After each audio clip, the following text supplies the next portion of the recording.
Ciao Fabri, welcome back in our podcast. Ciao guys. November is here, and that means that we are less than 2 months away from the January transfer window. So the clubs are already entering into the strategies for January, and we start talking about that. And the first name I want to mention to you is Endrick and Real Madrid. Yeah, I think Endrick will be one of the very first players to move for the January transfer window. We broke that story here on our podcast a few weeks ago. It was October when I said that Endrick was going to leave Real Madrid on loan, that there was already some movement, but the decision was made. And now the decision is going towards a move to Olympique Lyon. The exclusive story from last week is almost confirmed in the sense that Endrick wants to go to Olympique Lyon. He believes it's the best club for his development, with the opportunity to play immediately, so to go on loan already in the first few days of January, not to waste any time, not to arrive in the middle or at the end of the January transfer window, to go immediately to play. Endrick already spoke to Olympique Lyon manager Paulo Fonseca. Endrick believes Olympique Lyon is a very fascinating club, also in terms of vision, in terms of history. Karim Benzema used to play obviously not only for Real Madrid, but also for Olympique Lyon, and he's always been one of the idols of Endrick on the technical point of view as a striker, and so there is a very good connection, a very good exchange between Endrick and Olympique Lyon. The negotiation is ongoing with player side, but also talking with Real Madrid about a loan deal until the end of the season, and so I think there is a very, very good chance to see Endrick going to Olympique Lyon. Is not a done deal yet, but quite advanced. Let's go into the details of this story. There were rumors also about other clubs like Manchester United and Aston Villa, but also how come this decision to leave Real Madrid in January? Yeah, this decision is just because he wants to play. So let's be clear, all these rumors on Manchester United, Aston Villa, these clubs were never going to do a straight loan deal. And the only way to sign Endrick in January is a straight loan. No chance for a loan with option, no chance for a loan with obligation, no chance for a permanent transfer. The only way is a loan without any option to buy clause. Endrick back to Real Madrid in the summer 2026. Why? Because Endrick believes that his future is at Real Madrid, and because Real Madrid really trusts Endrick for present and future. So this loan would be only to play, to develop, to have the opportunity to get more minutes. He's never playing with Xabi Alonso since he returned from his injury. And also there is a World Cup incoming, and Endrick still hopes to have an opportunity to get a spot in the squad with Carlo Ancelotti. You mentioned Manchester United. There is also Manchester United player, Kobbie Mainoo, who is rumored to be leaving United in January. There were also rumors in the summer as well. So what's the situation for him? It's another interesting opportunity to follow for January, because Kobbie Mainoo had this desire to go on the final weeks of the summer transfer window. That was not possible because United management and when United coach Ruben Amorim said no to Kobbie Mainoo and his agents about the opportunity to go on loan.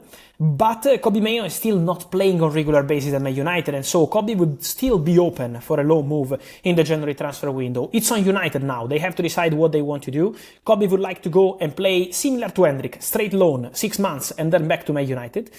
But now depends on the club, depends on if Man United will find another player in the middle, depends on what Ruben Amorim wants to do, because the desire for Amorim would be to keep the same squad in terms of players leaving in the January transfer window. So let's see what's going to happen there. There is interest from England, West Ham, for example, for sure, offering a guaranteed starting spot to Kobbie Mainoo. There is interest from Italy, also Napoli are looking for a midfielder after the injury of Kevin De Bruyne, and Kobbie Mainoo has always been on the short list. So for sure, Kobbie is going to be one to watch depending on what Man United want to do. Another name to watch, another name for Manchester United is Joshua Zirkzee. Is he a possibility for the other clubs in January? I think it's a similar situation to Kobbie Mainoo. Zirkzee in this case has still not presented an official request to Man United to go on loan. He's still focused on Man United, still an important month for him to fight for a place and try to show his best in every single training session. Zirkzee is behaving as a top professional, similar to Kobbie Mainoo, so they are very happy with his attitude, and Amorim would be happy to keep the player. But obviously, there is a World Cup and the player wants to be a regular starter. So there is some interest. Also in this case, West Ham are looking for a striker, and Zirkzee is on their short list. Roma in Italy, Roma are one of the clubs calling for the situation of Joshua Zirkzee. So keep an eye on Zirkzee also for January. Similar to Kobbie Mainoo, depends on what Man United decide to do. In case there will be green light for a loan move, Italy and England are two likely destinations for Joshua Zirkzee. Let's move now to another topic. I'm talking about Lucas Paqueta. Is there also here a secret story you want to reveal about the player, and is a possibility to see him leaving in January?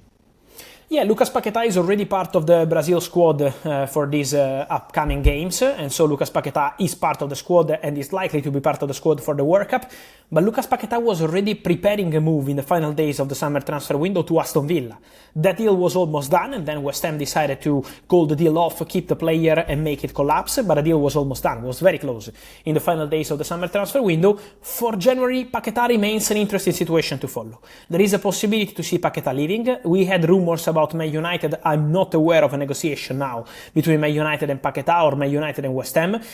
Also in this case, we have to see what West Ham want to do. Paqueta is a crucial player for them, but Lucas Paqueta could be open to making a move in the January transfer window, and so I think it's going to be another part of these January plans we are discussing on our podcast. Do you expect movements for Morgan Rogers in the next weeks? There will be movements in terms of contract, because in the summer transfer window, especially at the beginning of the summer, there was interest from Chelsea, interest from Tottenham. Several clubs, including Tottenham in August, prepared to pay big money for Morgan Rogers. Aston Villa decided to keep the player, described as untouchable for the whole summer transfer window. Now, Aston Villa extended the contract of Matty Cash, Aston Villa extended the contract of McGinn in the recent days, and the next one they want to extend is Morgan Rogers, to reward the player with a better salary. There is a conversation ongoing with the player and his agent. At the moment, it's not advanced, it's not yet at that stage like Matty Cash and McGinn signing their contract in the recent days. There is still need for more round of talks before saying it's agreed, but Aston Villa are trying their best to keep their players, and so I don't think a move in January is likely. Let's move now to Barcelona, a team that is always involved a lot in the transfer window. What about Marc Casado? Can he leave the club to play more in January? Yeah, for Casado, the first update we have to mention is that he signed with a new agent. He's one of the most powerful around, and is Jorge Mendes. So this is probably showing also his desire to assess his future in a different way. In the summer, there was interest from England, Wolves, and not only. Casado wanted to stay at Barcelona, and Barcelona didn't want to lose Casado, especially also the coach Hansi Flick. So for January, I think it will depend on the opportunities. At the moment, the situation is very quiet. So Casado is only focused on Barcelona. If there will be a very good proposal for the player and for the club, we can't exclude anything. So at the moment I will keep the doors open, but I can guarantee that Casado is fully focused on Barca, and so is more likely to be a summer move eventually. But in January, again, never say never. In the last podcast, we went into the details of the Liverpool situation even before this week, and we explained the story of Federico Chiesa and all the latest. Do you see some changes for the future of Chiesa in the last days? No, from what I'm aware, the desire of Federico is still to stay at Liverpool, still to fight for his place at Liverpool, and still to be part of the Arne Slot squad till the end of the season. Obviously, he would love to play more, but he understands the moment. There are other players in front of him, and so Chiesa is accepting this kind of situation. But what I can guarantee is that, as I said already here on our podcast, I think Italian clubs will try in January to get Federico Chiesa on loan till the very final days. So let's see what's going to happen there. At the moment, Chiesa wants to stay at Liverpool, wants to fight for his place. I don't think a January move is likely, but from Italy they will try. They tried in the summer and they will try in January. So let's follow the situation. But again, Chiesa in public and also when he had the private conversations with the club has always been very clear on his desire to continue at Liverpool. Let's move back to Spain and Real Madrid in this case. Do you still see David Alaba playing for Real Madrid in 2026, or he will leave? Look, we had some rumors also about January, but my understanding is that the idea between David Alaba and Real Madrid is to continue together till the end of the season, and then the expectation is to part ways in the summer. So for David Alaba to leave as a free agent in the summer transfer window, at the moment there are zero contacts ongoing over new contract, zero discussions, so unless something special happens in the next months, I think David Alaba will be one of the first players to leave Real Madrid in the summer transfer window. For January, at the moment everything is very quiet. There is some interest from Saudi, long time ago they already tried. He's always been a player on their short list from the Saudi deal makers, but at the moment not something concrete for January, and I think Real Madrid don't want to change anything in terms of centre-backs in the January transfer window. Mentioning Real Madrid, there were a lot of rumors about Vinicius in the last days after what happened also during the Clasico, and there are also some rumors about a possible exit in January. What do you say about this topic? That there is nothing at all. We had these rumors in Spain, and obviously respecting all sources, there is a lot of rumors on Vinicius, especially after what happened with Xabi Alonso during the Clasico. But I think Xabi Alonso was managing that situation together with the club in the best way possible, keeping it calm, having Vinicius apologizing in front of the staff, in front of the teammates. So everything was clarified. In terms of January, everything is absolutely quiet. Nothing is ongoing in terms of contacts, in terms of negotiations. There is zero ongoing for a January exit for Vinicius Jr. So everything is very quiet. The full focus is on this season together with Real Madrid. So at the moment, really nothing into it. Then in the future, we will see what's going to happen. There is a conversation ongoing for new contract, and at the moment, still nothing agreed. So we have to follow the situation, see what happens in this new contract conversation. But at the moment, nothing in terms of concrete contacts for a January exit. Thank you, Fabri, for today. Talk to you soon. Thank you. Ciao, guys.